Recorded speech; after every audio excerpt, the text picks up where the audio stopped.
ভালোবাসার গল্প লিখেছেন হুমায়ুন আহমেদ। নীলু কঠিন মুখ করে বলল, কাল আমাকে দেখতে আসবে। রঞ্জু নীলুর কথা শুনল বলে মনে হলো না। দমকা বাতাস দিচ্ছিল। খুব কায়দা করে তাকে সিগারেট ধরাতে হচ্ছে। কথা শুনবার সময় নেই। নীলু আবার বলল, আগামীকাল সন্ধ্যায় আমাকে দেখতে আসবে। কে আসবে? মাঝে মাঝে রঞ্জুর বোকামিতে নীলুর গা জ্বালা করে। এখনো তাই করছে। রঞ্জু আবার বলল, কে আসবে সন্ধ্যাবেলা? নীলু থেমে থেমে বলল, আমার বিয়ের কথা হচ্ছে, পাত্র দেখতে আসবে। রঞ্জুকে এ খবরে বিশেষ উদ্বিগ্ন মনে হলো না। সে সিগারেটের টান দিয়ে বলল, আসুক না। আসুক না মানে? যদি আমাকে পছন্দ করে ফেলে? রঞ্জু গম্ভীর হয়ে বলল, পছন্দ করবে না মানে? তোমাকে যেই দেখবে সেই টেরা হয়ে যাবে। নীলু রেগে গিয়ে বলল, তোমার মতো যারা গাধা শুধু তাদের চোখে টেরা হবে। রঞ্জু রাস্তার লোকজনদেরকে সচকিত করে হেসে উঠল।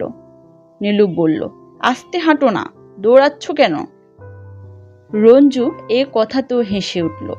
কি কারণে জানি তার আজ খুব ফুর্তির মুড দেখা যাচ্ছে। গুনগুন করে গানের কি একটা সুর বাজল। সচরাচর এরকম দেখা যায় না।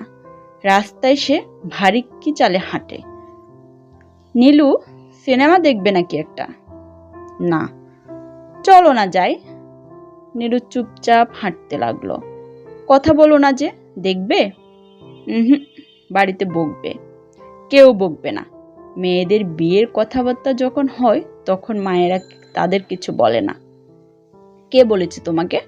আমি জানি। তখন মায়েদের মন খুব খারাপ থাকে।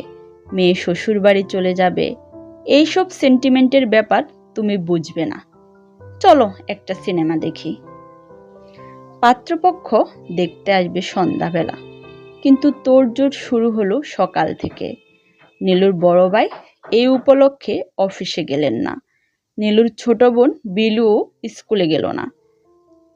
এই বিয়ের যিনি উদ্যোক্তা, নীলুর বড় মামা, তিনিও সাত সকালে এসে হাজির। নীলু তার এই মামাকে খুব পছন্দ করে, কিন্তু আজ যখন তিনি হাসি মুখে বললেন, কিরে নীলু বিবি, কি খবর? তখন নীলু শুকনো মুখ করে বলল, ভালো।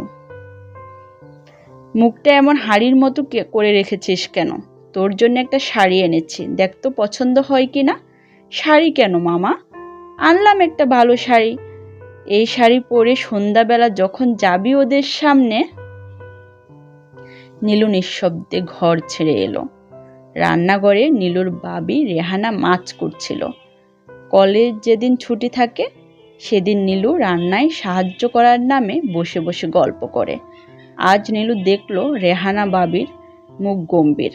নীলু পাশে এসে বসতেই সে বলল, তোমার ভাই কাল রাতে আমাকে একটা চড় মেরেছে, তোমার বিশ্বাস হয় নীলু? নীলু স্তম্ভিত হয়ে গেল। রেহানা বলল, তুমি বিয়ে হয়ে চলে গেলে আমার কেমন করে যে দিন কাটবে। নীলু বলল, দাদাটা একটা অমানুষ। অভাবে অভাবে এমন হয়েছে বাবি, তুমি কিছু মনে করো না।